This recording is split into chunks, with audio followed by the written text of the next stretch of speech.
ओम श्री साई राम। श्री सत्य साई लीलामृत श्रृंखला में आप सभी का स्वागत है।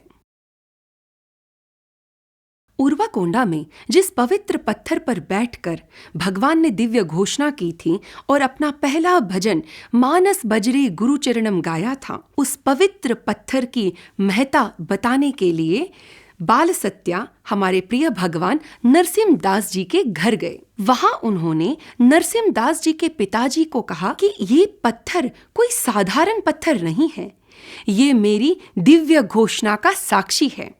ये एक पवित्र और दिव्य पत्थर है और जो भी कोई इस पत्थर की पूजा यथाविधि तौर पर करेंगे, उनकी सभी मनोकामनाएं पूर्ण होंगी। ऐसा कहते हुए इस पवित्र पत्थर की पूजा की जिम्मेदारी उन्होंने नरसिम्हा दास जी के पिताजी को सौंप दी और नरसिम्हा दास जी के पिताजी ने भी इस पवित्र पत्थर की पूजा करना स्वीकार किया।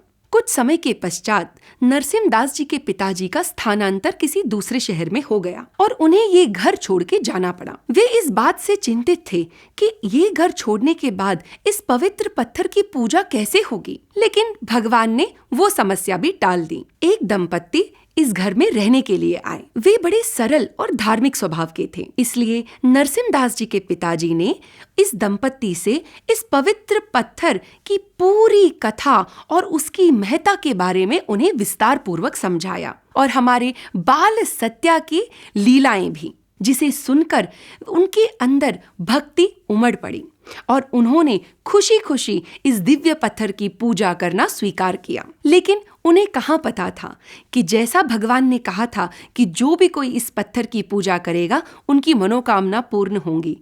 वास्तव में इस दंपत्ति की अपनी कोई संतान नहीं थी, लेकिन ये बात भगवान से छुपी नहीं थी। जिस तरीके से, जिस भक्ति से उन्होंने इस पवित्र पत्थर की पूजा निरंतर यथाविधि की, उसके कुछ समय के पश्चात उन्हें संतान सुख की प्राप्ति हुई और उनके घर में एक पुत्र ने जन्म लिया।